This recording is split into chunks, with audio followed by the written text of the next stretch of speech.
할렐루야. 네, 이 새벽에 나오신 여러분 위에 우리 주님의 축복과 은혜가 함께하기를 간절히 바랍니다. 네, 제가 어제 뭐 다른 본문을 이렇게 적다가 착각을 해서 그냥 무심코 이렇게 제가 보낸 4장 후반절을 뛰어넘었네요. 이렇게 잘 지적해 주시니까 감사하죠. 예, 관심이 있으니까 뛰어넘은 걸 알지 졸던 분들은 그것도 몰라. 그냥 목사님이 하면 또 거기가 순서인가 보다. 그런데 우리 집사님이 참 이렇게 정확하셔서 너무 감사하고요. 맞아요. 그 참 중요한 말씀을 제가 생각했는데 그 4장 23절에도 4장 23절 한번 읽고 넘어갈게요. 너무 중요한 말씀이 저도 어제도 야 이거 참 중요한 말씀이다 했는데 4장 23절 같이 읽죠. 시작. 모든 지킬 만한 것 중에 더욱 내 마음을 지키라. 생명의 근원이 이에서 남이니라. 아멘. 내 마음을 지키라는 거. 왜? 이 마음이 잘못되면은 흐트러지기 쉽고 삶이 흐트러지고 그리고 지혜의 삶에서 멀어질 수 있다. 그래서 내 마음 중심을 지키라. 그 마음 중심 자소가 바로 뭐예요? 주님을 모시고 있는 그 마음의 중심. 주님을 생각하는 그 마음 중심을 너희가 흔들리지 않게 하라. 내 마음을 지키라. 그래서 한번 마음이 흐트러지면 사람들의 삶이 참 이렇게 회복되기가 어려워요. 마음을 못 잡아. 어떤 분들은 이렇게 어려운 일 당하면 마음을 못 잡아 자꾸 방황을 해. 그게 왜? 이 마음 중심이 중요하다. 마음 중심이. 어찌 보면. 그래서 우리 신앙생활에도 그 마음 중심을 잃지 말아야 된다. 주님을 생각하는 마음, 주님을 향한 그 마음을 잘 지키라. 근데 그 마음에 뭐를 담고 있어야 돼? 지혜를 담고 있어야 돼. 그것은 곧 예수님을 모신 심정이에요. 그 사람은 흔들리지가 않는 거예요. 그러니까 예수님을 향해서 우리 눈이 고정되고 마음이 주님을 향하면 세상에 어떤 것이 와도 흔들리지 않아요. 뭐 코로나가 62만이 아니라 100만이 확진자가 와도 나는 요동치 않아. 믿음의 길로만 가는 거야. 왜? 주님이 내 생명의 주인이신데 뭐 걱정이냐 말이야. 그런 거예요. 그러나 이제 마음이 흔들리는 분들은 왜? 믿음의 그 마음이 실족해버리고 마음이 불안하고 두려우면은 이게 정말 뭐 저 목사가 설교하는 게 맞나? 이 코로나가 이 60만이 넘는데 지금 내가 이 새벽 기도 하고 있는 게 이게 맞는 거야? 이게 틀리는 거 아니? 이 자꾸 이게 마음이 흔들린다는 거예요. 네, 그렇게 마음을 잘 지켜라. 왜? 거기서 생명이 근원이 되기 때문이다. 자, 오늘 말씀도 마찬가지예요. 그 지혜를 잃어버린 사람은 얼마나 비극적인 삶을 사냐는 거예요.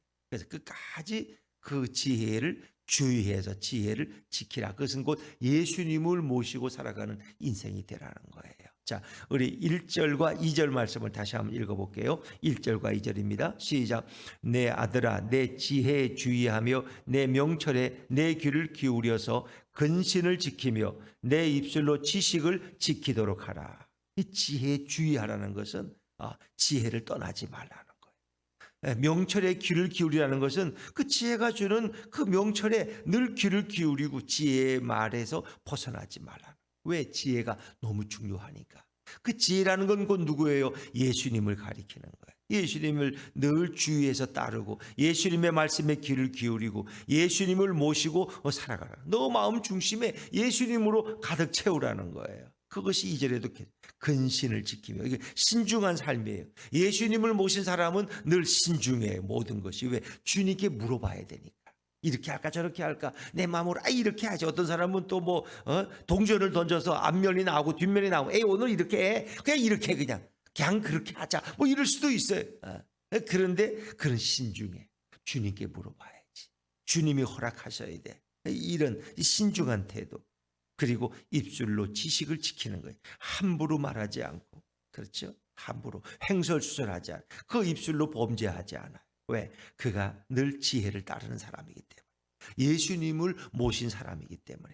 이제 그런 예수님이 없는 사람이 늘 닥칠 수 있는 가장 큰 위험은 뭐예요? 그가 미혹에 쉽게 빠지는 거예요. 그러니까 우리가 신앙생활에 보면 영적인 미혹이 있죠. 그래서 이단에 빠진다든가 뭐 문선명이를 따라가든가 이만신을 따라가든가 이만희를 따라가든가 이렇게 해가지고 뭔가 영적으로 미혹당해서 사단의 꾀임에 빠지는 그런 또 미움이 있고 또 이 땅에서는 뭐예요? 이런 육체적인 정욕의 유혹을 받아서 자기 결혼의 어떤 순결함을 더럽히는 그런 우울을 범할 수 있다는 거예요. 그것이 오늘 본문의 말씀은 결혼의 그 순결을 잘 지켜나가야 된다. 결혼의 순결을 지켜야 된다. 예수님이 없는 삶은 자기 육신의 좋은 대로 행하는, 좋은 대로 그냥 자기 본능이 원하는 대로. 어떤 분들은 그래요. 내 본능이 원하잖아. 내 본능이. 내가 지금 배고프니까 무조건 먹어야 되고 몸에 해로워도, 내 본능이 지금 이성을 원하니까 그냥 아무나 닥치는 대로 그냥 내가 품어야지. 자기 본능대로 사는 사람, 그건 아니에요. 하나님이 우리에게는 이성을 주셨고 신앙을 주신 거예요. 그래서 우리는 주님께 묻고 주님을 의지해야 돼요. 그런데 이제 그렇지 않은 사람들이 방탕한 삶이라는 건 영적인 방탕도 있지만 육체적인 방탕도 무서운 거예요. 현대적인 의미에서 에이즈라는 거, 물론 아프리카에서 시작했다 그러지만 그건 이제 에이즈라는 건 이런 어떤 그 뚝이 없는 막 흐트러진 어떤 방탕한 성적 생활에서 온 것이 에이즈 아닙니까? 특히 그것은 동성애, 호모섹스라고 하는. 그래서 우리가 역사 속에도 보면은 소돔과 고모라가 결국 멸망당한 것이 뭐예요? 동성애. 그래서 그분들이 하나의 그냥 어떤 성적인 어떤 이런 뚝이 남자와 여자의 어떤 경계가 불분명하다, 뭐 이런 걸 의학적으로 인정하자 하는 그런 의미만이 아니라, 그래서 그분들을 치료받도록 하자, 좋은 의미죠. 근데 어떤 그분들이 주장하는 것은 어떤 성적인 어떤 이런 그 쾌락을 그냥 이렇게 드러내놓는 이런. 그래서 뭐 동성 간의 어떤 섹스를 당연히 여기는 것은 모양이라 이성 간의 이런 것도 완전히 성적인 순결의 뚝을 허물어 버리는 이런 게 더 큰 일이라는 거예요. 그것이 결국은 인간에게 멸망을 주는 거잖아요. 소돔과 고모라가 결국 어떻게 됐어요? 그냥 멸망당했잖아요. 하나님이 하늘에서 불을 내려가지고 그들을 다 태워버렸잖아요. 소돔과 고모라의 마지막은 이 타락의 결과가 어떠했느냐. 로마가 그렇게 강성한 나라였지만 그 나라의 결국 비극이 뭐예요? 성병이 만연한 거예요. 성병. 가정의 순결을 지키지 못해서.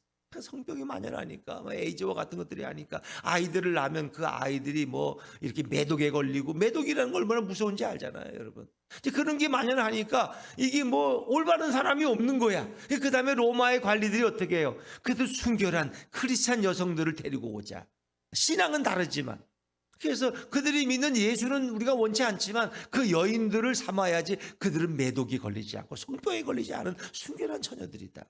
그래서 순결한 처녀들이 강제로 끌려가서 관리들의 며느리가 된 거야. 고관들의.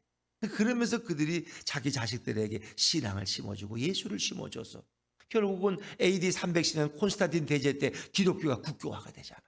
놀라운 일이에요. 그 얼마 전만 해도 그 원년 경전에 사자의 밥이 되고 기독교인들을 불태워 죽이고 이렇게 잔인하던 로마가 어떻게 기독교 국가가 되기 상상도 못하는 거야. 이거는. 그걸 왜? 콘스탄틴 대제의 어머니가 크리스찬이야. 자기 어머니의 소원을 이루어 드리는 거예요. 로마의 황제가. 그래서 기독교가 그날의 국교가 돼요. 이 국교라는 건 여러분 생각하시잖아요. 국교라는 건 어떤 대우를 받는지. 그렇잖아요.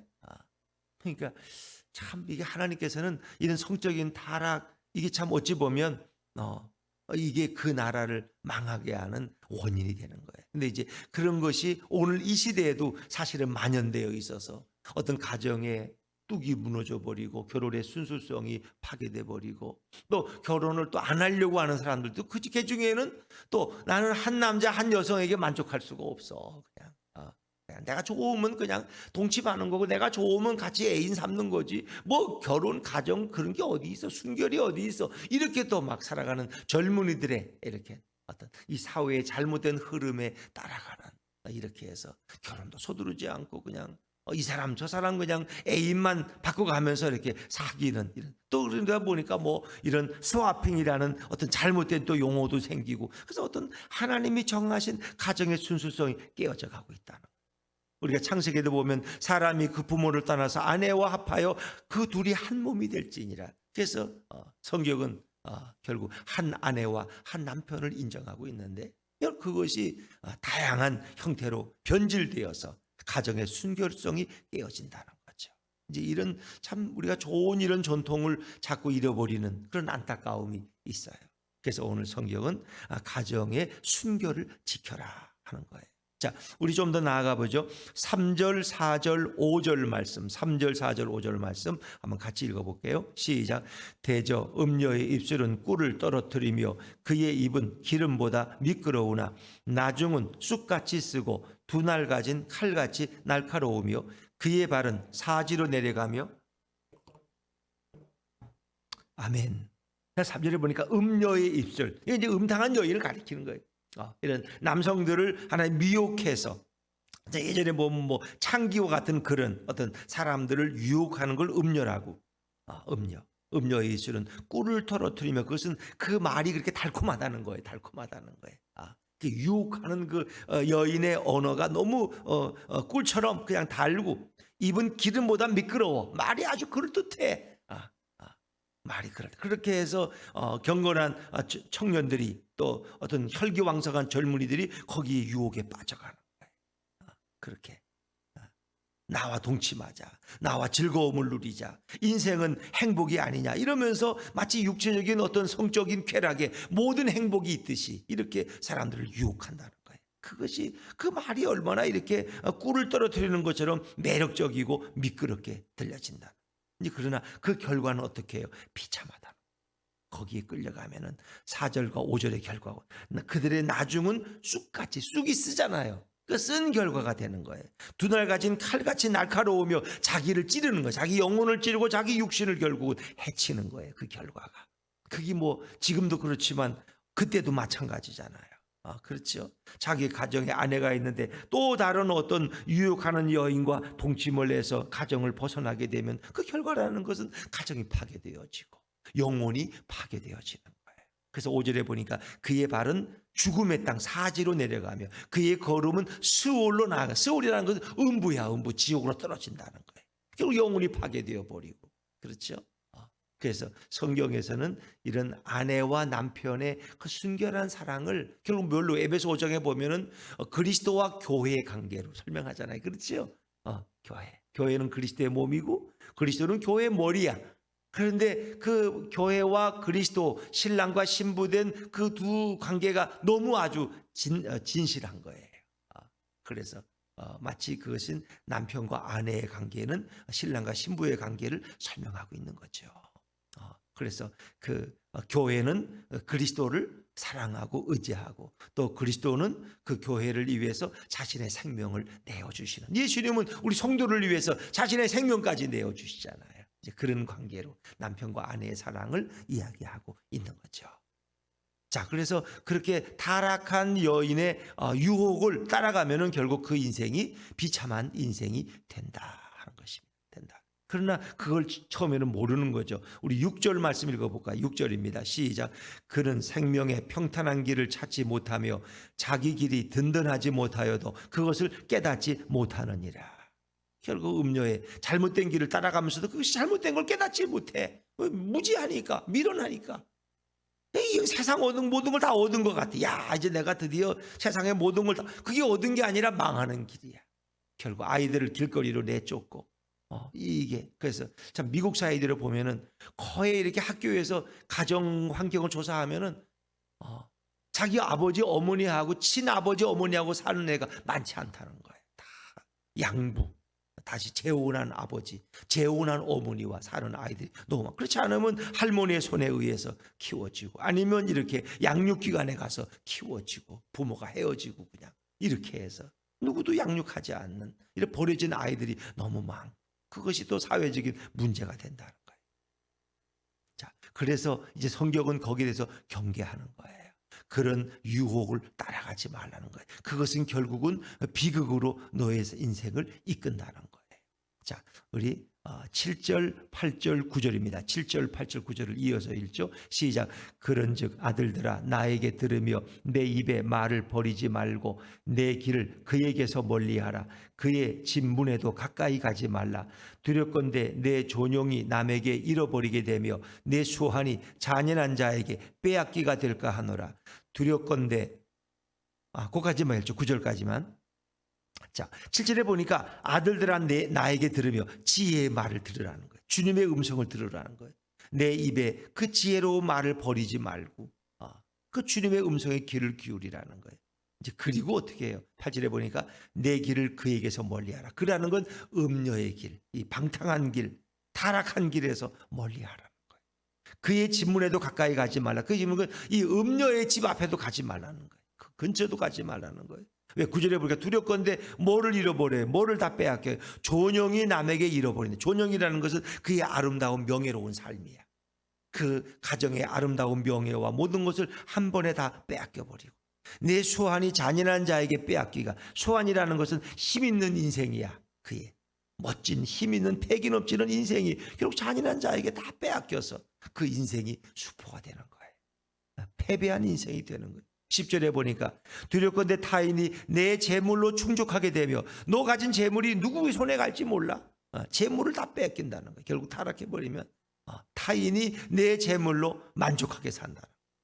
그리고 10절에 보니까 내 수고한 것이 외인의 집에, 이 모든 가산을 다 뺏겨버려. 속아가지고 음녀에게 속아서, 음녀에게 속으면 집 문서, 땅 문서 다 음녀에게 맡겼어. 근데 음녀가 평생 그거 받아가지고 행복하게 해줄 것 같아요?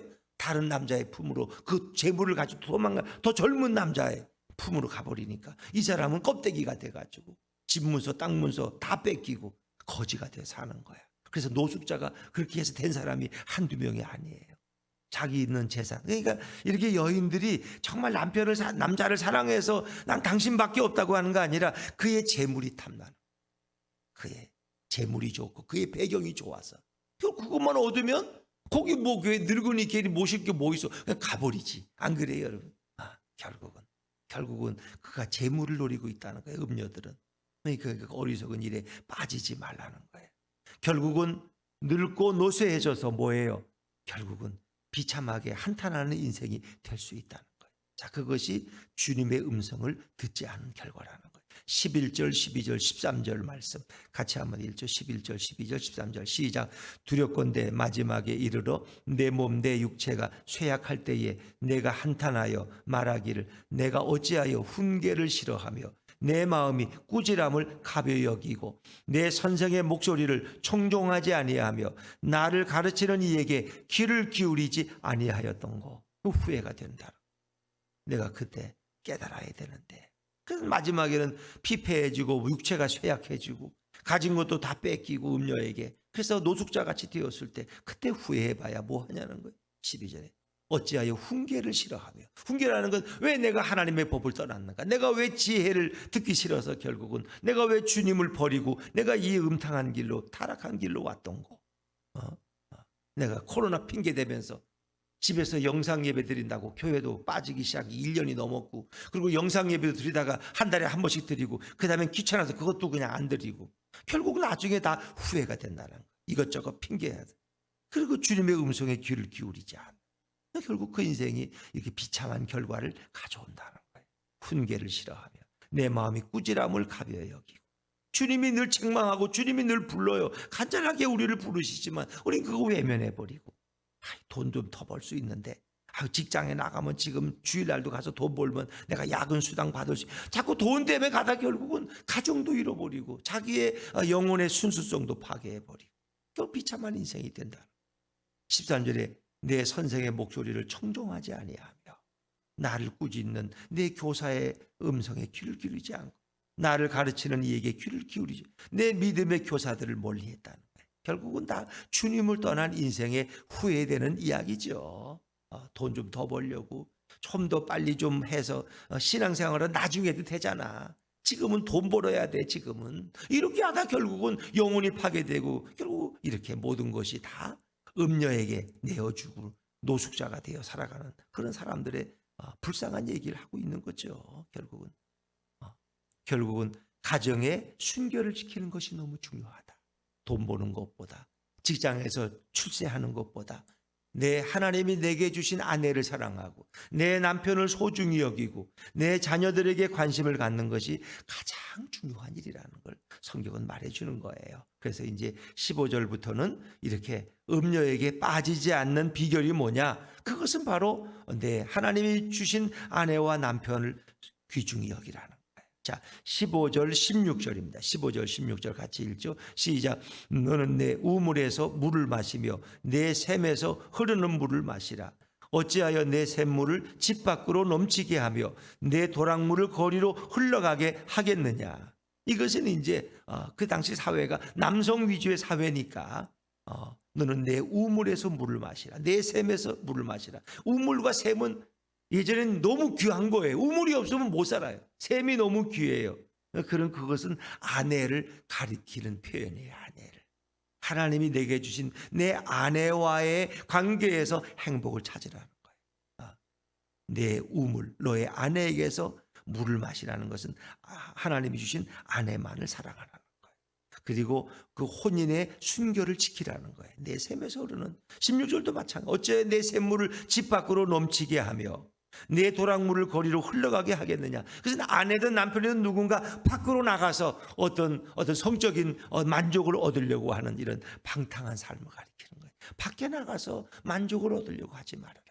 하나님이 짝져 주신 내 아내, 내 남편에게서 성적인 즐거움을 누리고 행복을 추구하라는 것입니다.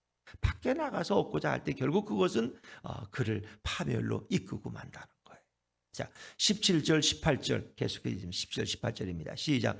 그 물이 내게만 있게 하고 타인과 더불어 그것을 나누지 말라. 내 샘으로 복되게 하라. 내가 젊어서 취한 아내를 즐거워하라. 이것은 다 혼인의 순결을 지키라는, 하나님이 너에게 맡기신 내 남편과 내 아내와의 관계에서만 만족을 누리라. 거기에 성적인 순결이 있는, 이제 그것을 표현하는 시적인 표현들이에요. 그 물이 밖으로 흘러나가지 않게 내 샘으로 복되게 하라. 젊어서 취한 아내를 즐거워하라. 이것은 하나님이 짝져 주신 그런 가정의 순수성을 지키라는 거예요. 그리고 이제 아내가 얼마나 사랑스러운가를 19절에 그렇게 표현하죠. 19절 말씀 같이 읽습니다. 시작. 그는 사랑스러운 암사슴 같고 아름다운 암노루 같으니 너는 그의 품을 항상 촉하게 여기며 그의 사랑을 항상 연모하라. 그래서 남편과 아내의 관계에서 늘 사랑이 넘치는 그런 삶을 성경은 우리에게 권면하고 있습니다. 그렇죠? 또 20절에 이제 이런 데서 벗어나라는 거. 20절. 내 아들아 어찌하여 음료를 연모하겠으며 어찌하여 이방 계집의 가습을 안겠느냐. 이방 계집, 음료, 이것은 다 우리의 순결성을 빼앗으려고 하는 악한 여인들을 가리키는 거죠. 제가 말씀드렸지만 이스라엘 백성이 이렇게 광야를 행진하다가 모압 땅에 이르렀을 때 그 모압 여인들이 와서 이스라엘 경건한 남자들을 유혹하잖아요. 이스라엘 남자들이 행진에 지쳤고, 그러니까 그 여인들의 유혹에 빠져서 그들의 잘못된 우상 숭배 축제에 참여했다가 하나님이 진노하셔가지고 수천 명을 죽이잖아요. 전염병으로. 그것도 전염병으로. 그래서 그 비느하스라는 젊은이가 그 음행하는 그 레위인들을 가서 그들을, 그 남녀를 동시에 칼로 죽이잖아요. 그러고 나서 그 전염병이 멎잖아요. 같이 보면 이 전염병이라는 것은 구약에서부터 늘 잘못된, 하나님을 떠난 음탕한 이나 우상 숭배나 이런 결과가 다 전염병, 바이러스예요. 바이러스. 그것이 코로나예요 지금.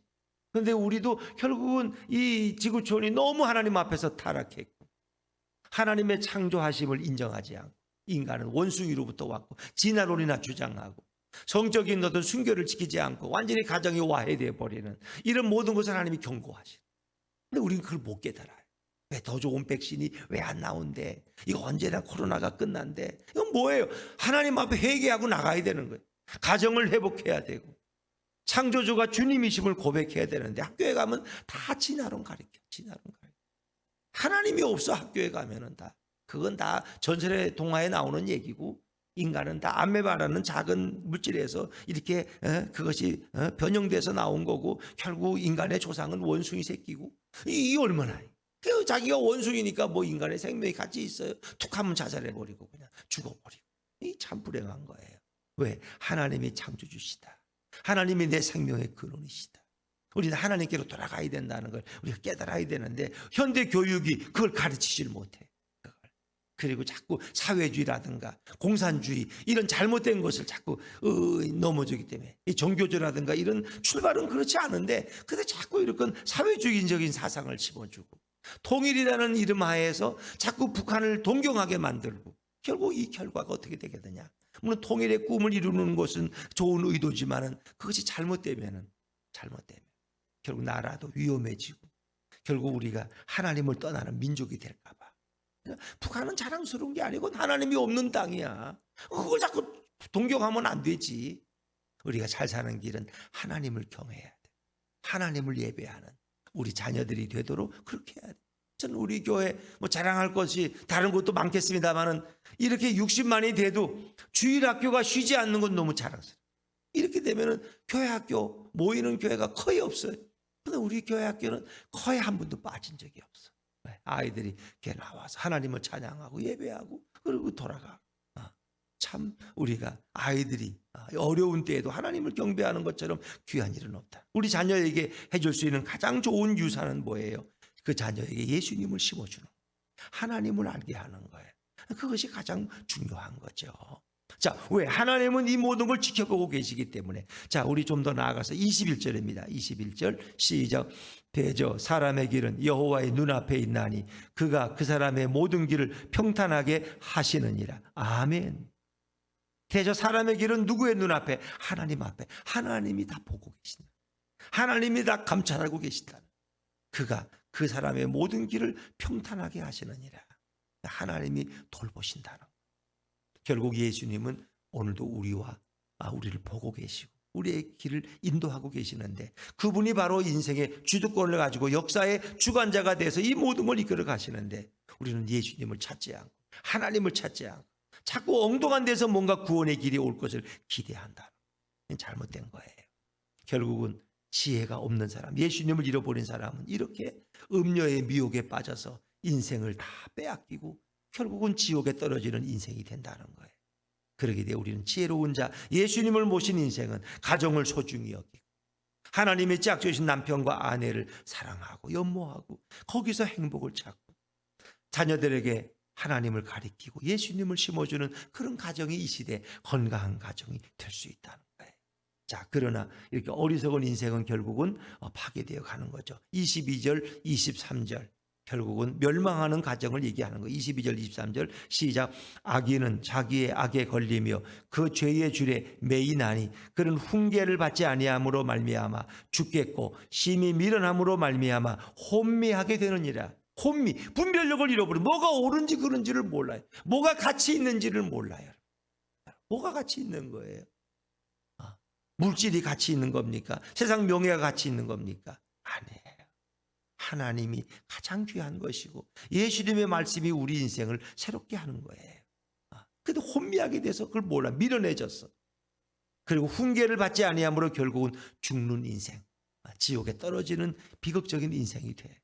22절에 악인은 자기의 악에 걸리고 자기 스스로 함정을 파고 그 죄의 그 올무의 줄에 매여서 거기서 벗어나지 못하고 거기서 허덕이다가 결국 거미줄에 걸린 거미처럼 그물에 걸린 새처럼 날아가지도 못하고 허덕이다가 결국 멸망에 떨어지는 그런 비극적인 인생이 된다는 거예요. 그래서 오늘 성경은 그 마음 중심에 주님을 모시고 살아가는 인생이 얼마나 고귀한 것이냐. 오늘도 지혜의 주인이신 예수님을 모시고 살아가는 그런 인생이 이 시대의 가장 귀한 삶인 것입니다. 그렇습니다. 여러분의 가정이 주님의 축복으로 행복이 넘치고 남편과 아내가 서로 사랑하고 자녀들에게 예수님을 심어주고 하나님을 경외하는 복된 가정들 되시기를 주의 이름으로 축원합니다.